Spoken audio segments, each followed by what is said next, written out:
So this is all about foundations. It's about your independent research and what you actually need to do to get started on your literature review. And it all revolves around information, how to find it, what is it you need to find, what do you have at your disposal here at QUT. So, like all units here at QUT, we do have some very specific unit learning outcomes.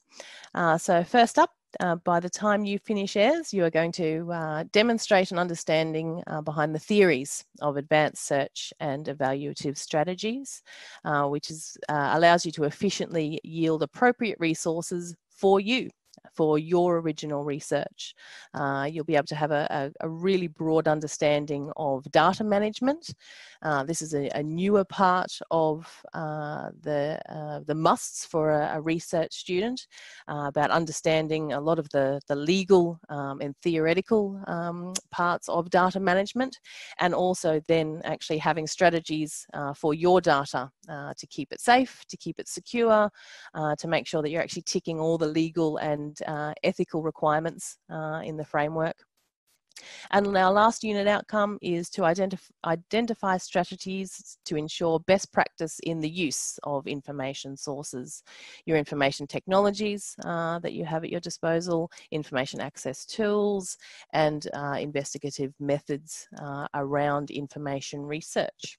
So in AIRS, we are a full 4-point accredited unit, which means sort of a set amount of work, I suppose, and requirements.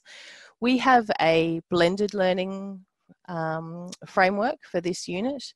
So it's really about finding ways to teach and for our students to learn that best suit you.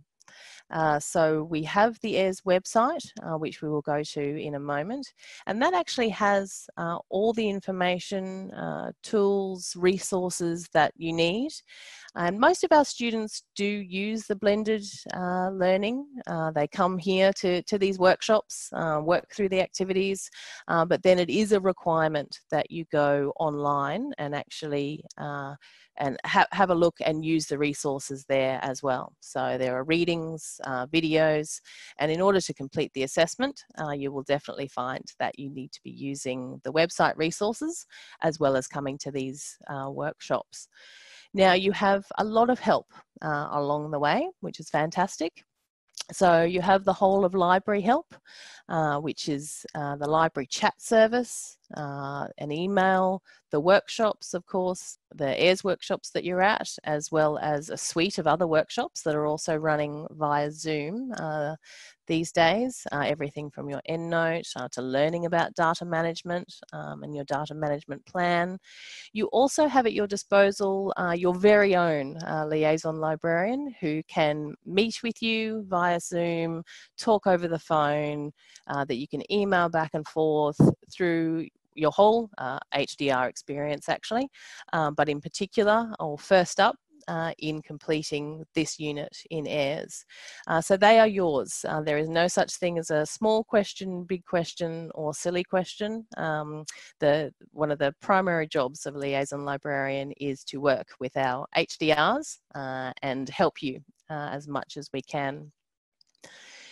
So one of the things we might do actually straight away is I'd like to take you to the library website as well as show you how to find your liaison librarian.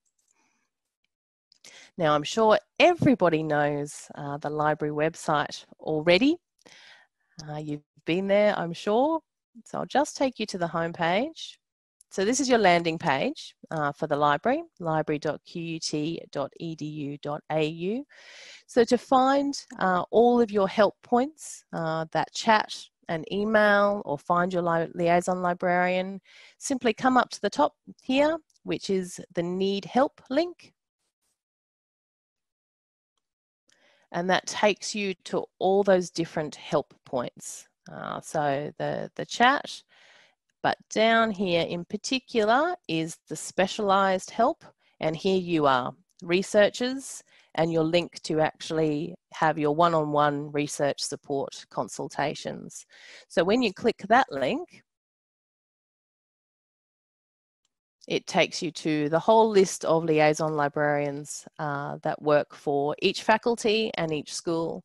And so it's a simple matter of finding which faculty you're in. So for example, science and engineering, and then simply finding your school, and there your liaison librarians are.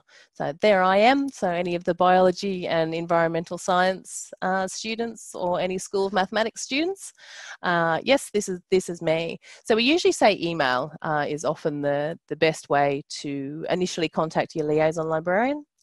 Because it could either be a simple question that can be answered via email, or we can set up an appointment then at the moment via phone or Zoom, whichever actually suits you the best.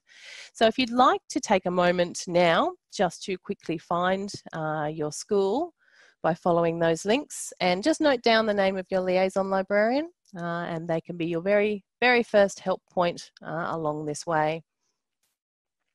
All right, so that's your library help point.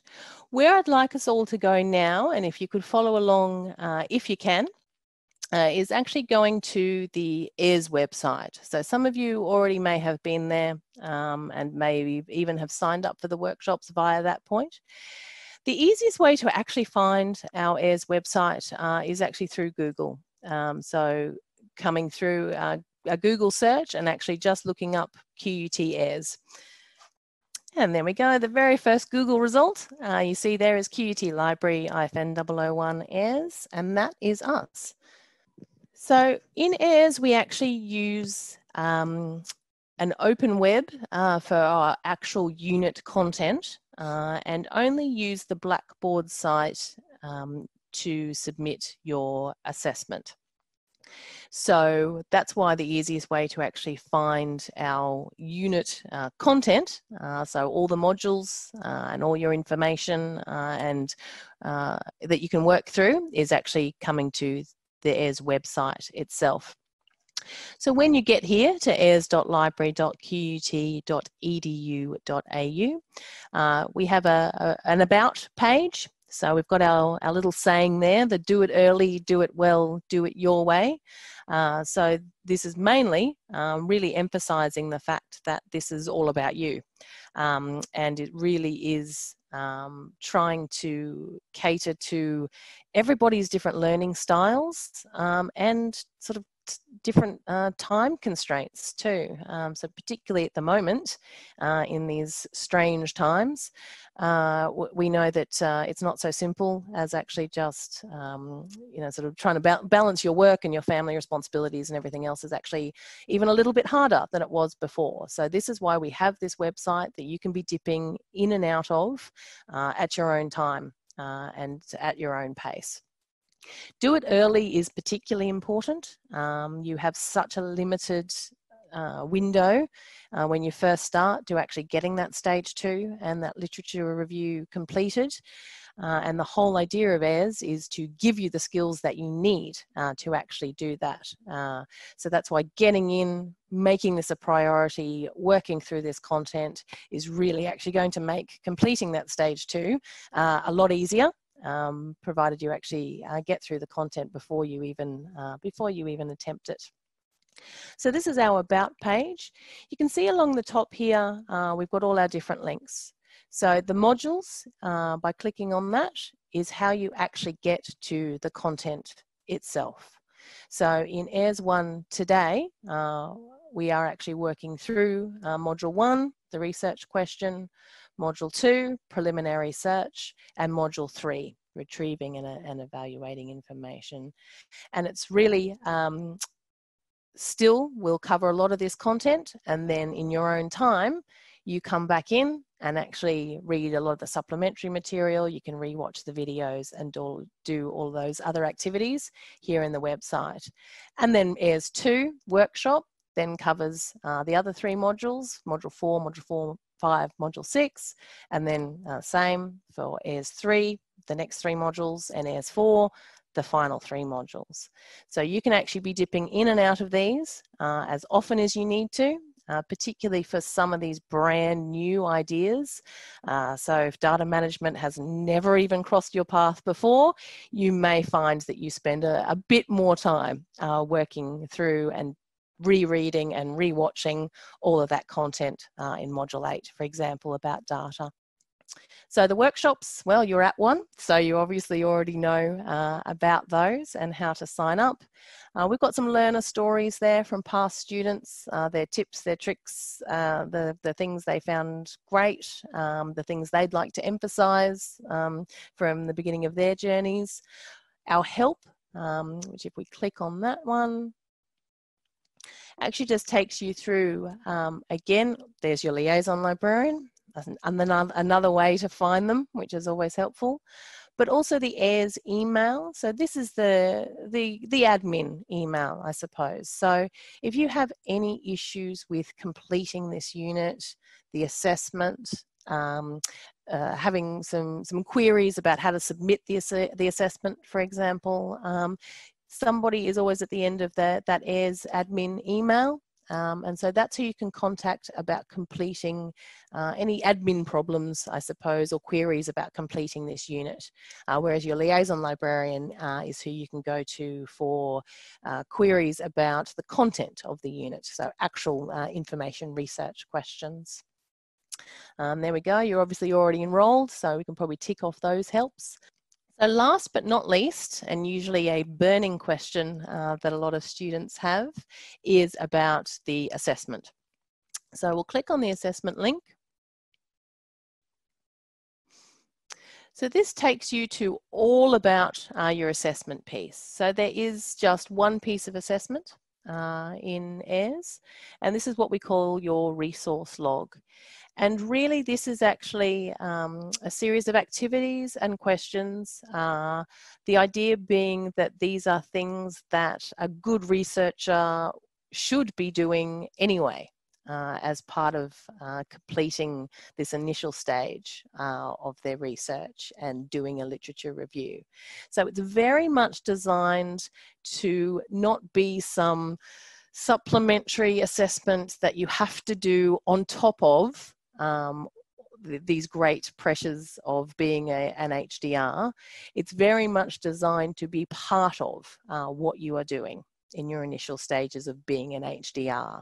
So we hope very much that it's not viewed as an extra thing, that very much by working through this process, it actually helps guide you and keeps you focused, keeps you ticking off the things really that you need to be doing right now anyway. So you submit this resource log once you've completed it through the Blackboard site.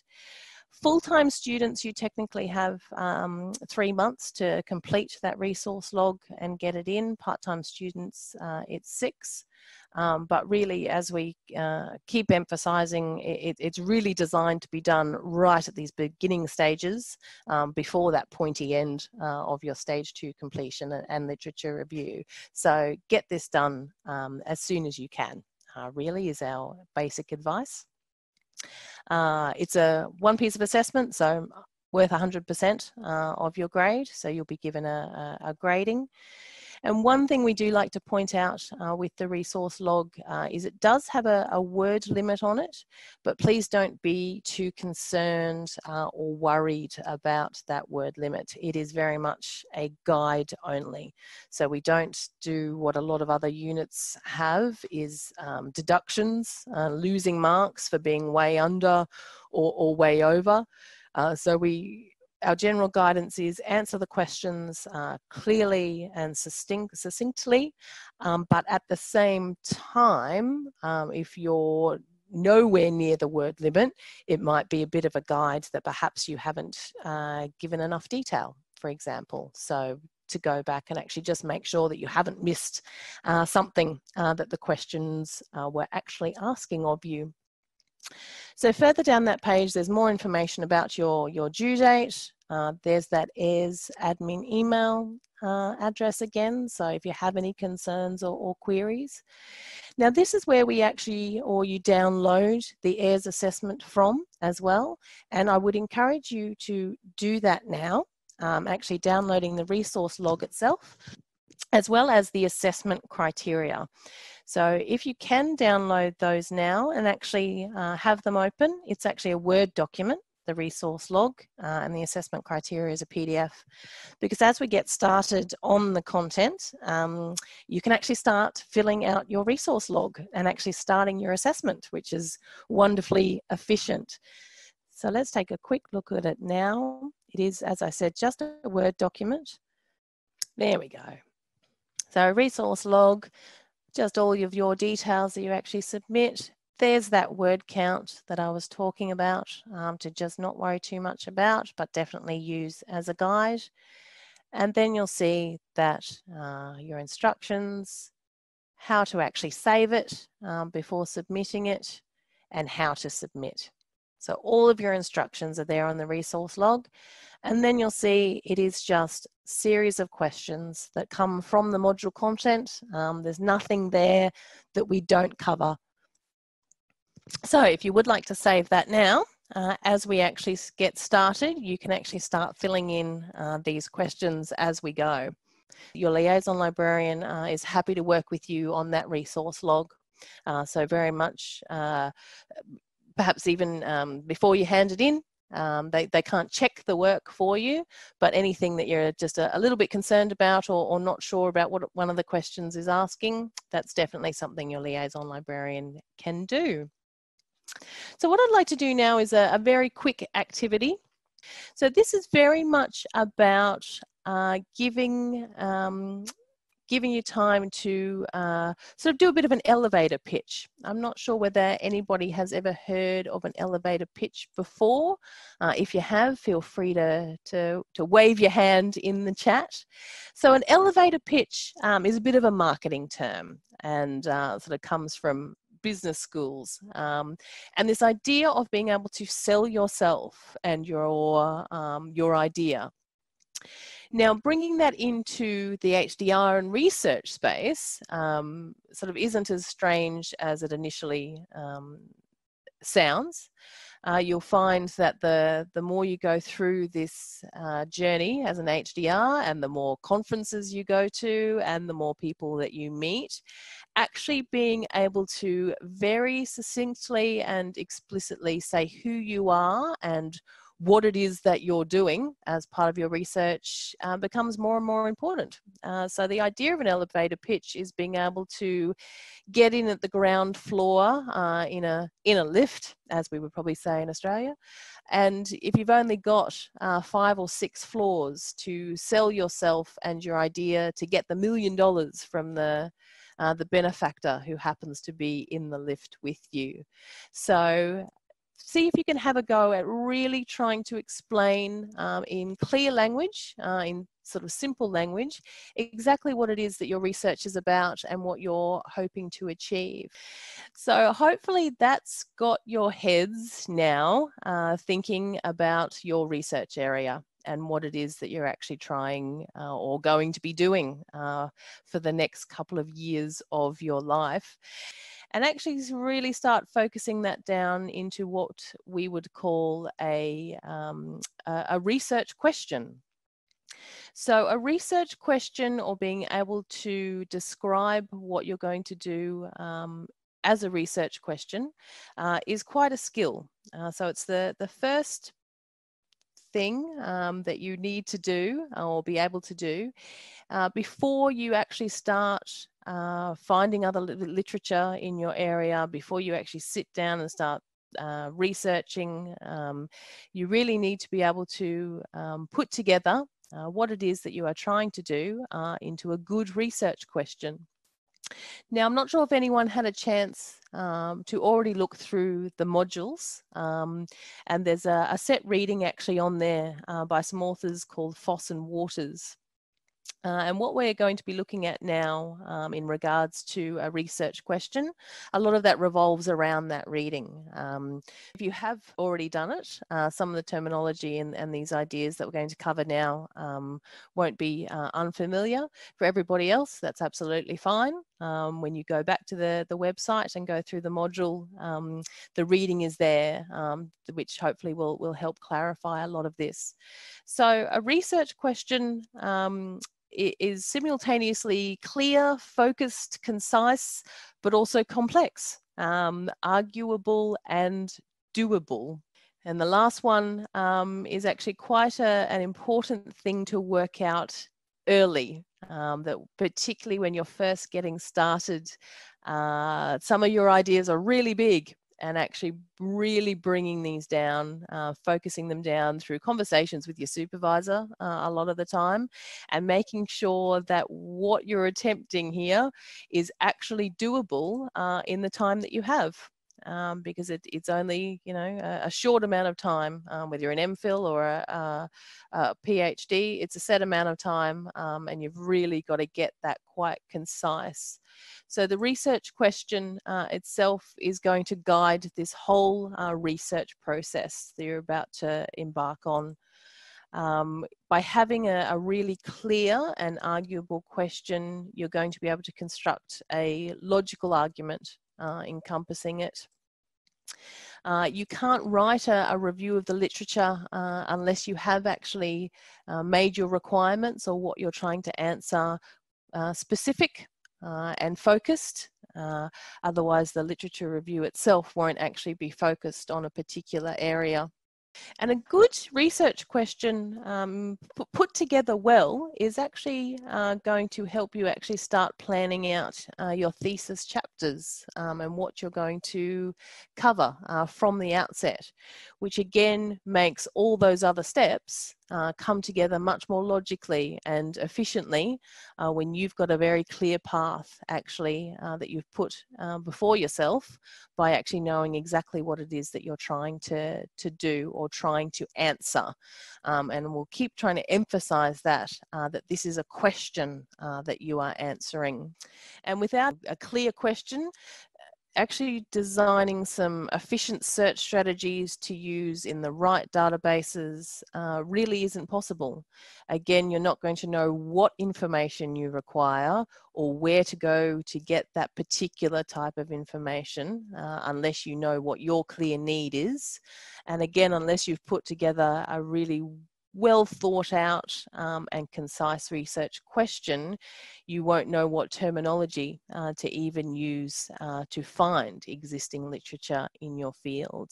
So everything that is coming next actually hinges quite a lot on the research question, which is why we are going to spend quite a bit of time on it now, actually working through what makes a good research question, what are all these different parts that need to come together to make sure that you have before you a research question that actually fits all of those qualities for you to complete your thesis. So these 6 aspects of a good research question will be familiar to those that have already done the Foss and Waters article or already read it. So these are the 6 principles of a good research question. So theoretical construct, recognizability, it transcends the data, it draws significance to the research, it has the capacity to surprise, and it is a robust question, so it can't be answered with a yes or no.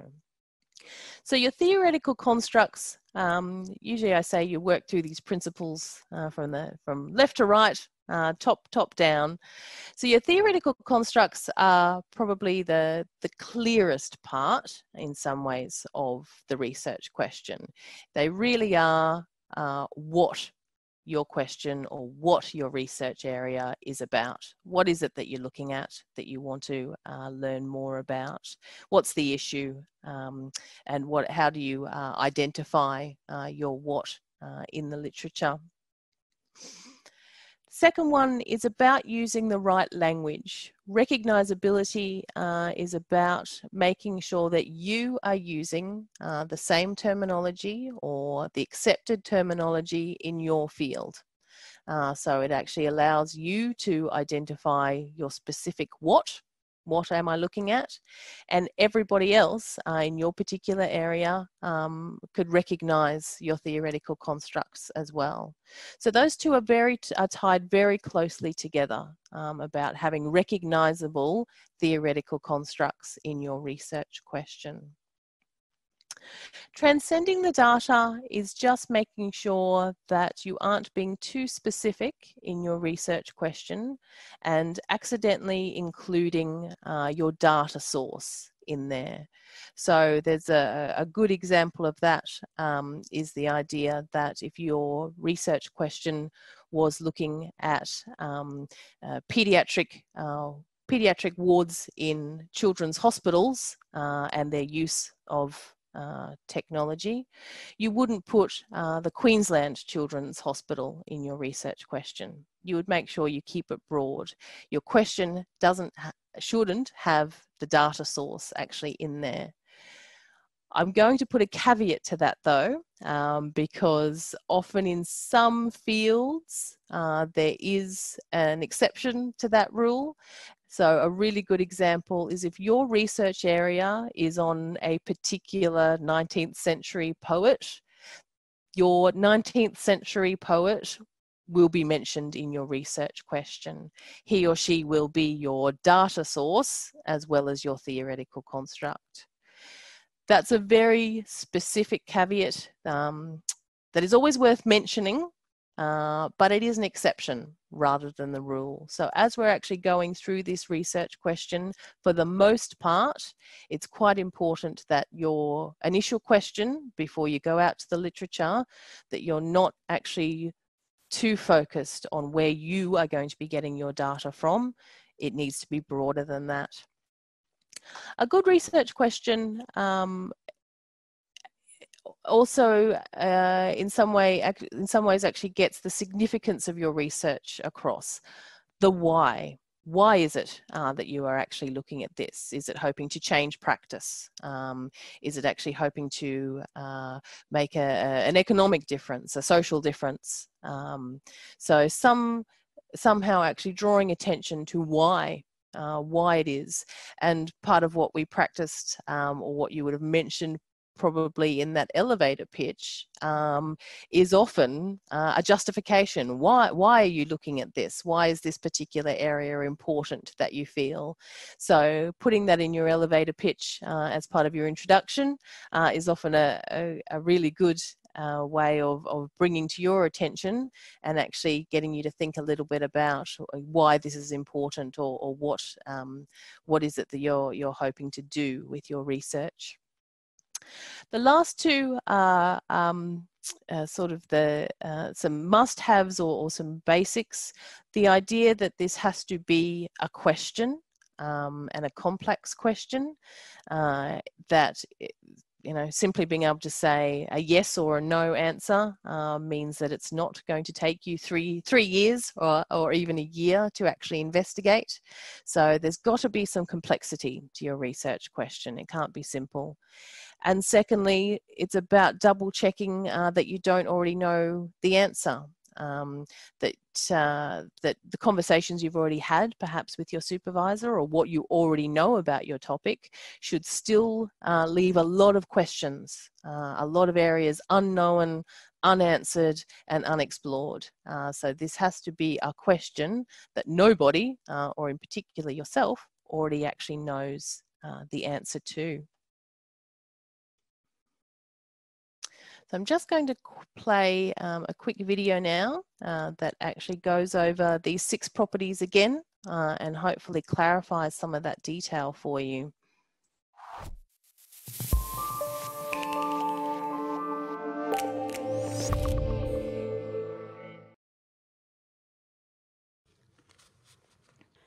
According to Foss and Waters, a good research question has 6 properties. Firstly, it clearly identifies the theoretical construct, which is simply a word or words describing a phenomenon, event, idea, or experience you'll be researching. The theoretical construct should use current terminology that is recognisable as used by experts in your field. Your questions should be broad enough to transcend the data you'll be collecting, which just means that you're not too specific so as to reduce your question to the particular data you'll be using. There are many ways to answer a question and many methods for collecting particular data, like case studies, interviews, writing a meta-analysis, ethnography, computer simulations, discourse analysis, practice-led research, action research, experiments and surveys.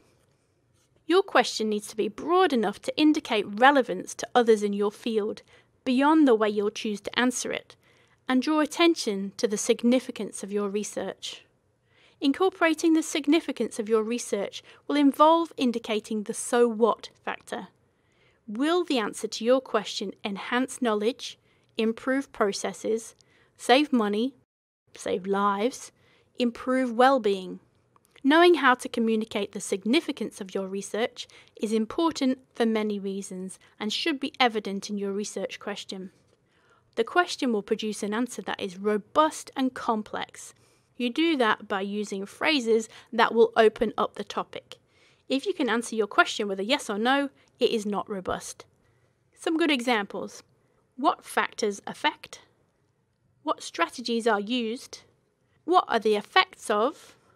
What is the relationship between? What are the mechanisms by which? Finally, your research questions should have the capacity to surprise you as a researcher. The capacity to surprise indicates that you don't already know the answer to the question. As researchers, we have hunches. We may form a hypothesis about what we will find, but we don't know exactly what the outcome will be. If you know for sure what the answer to your question will be, then you're not really doing research. For more explanation and examples, go to the AIRS website and read the Fossum Waters reading.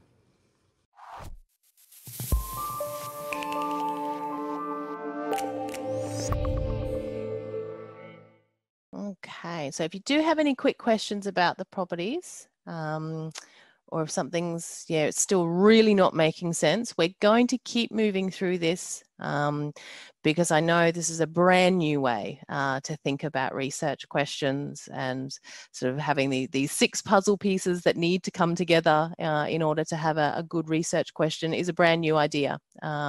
So rereading that Fossum Waters reading, going over this in the website again. Don't feel worried if you're still not quite there yet. What I'd like to do now is just work through a couple of examples together, just to again start seeing some of these properties in action. So all going well, fingers crossed. My screen is working this time, and you can see in front of you some example questions there. At question 1, what are the processes by which parents transmit their political perspectives to their children? If we're thinking about those 6 properties, and even just starting at the very first, our very key property of the theoretical constructs, would anyone like to take a stab, give it a go, of actually saying what do they think the theoretical construct or constructs of this research question would be?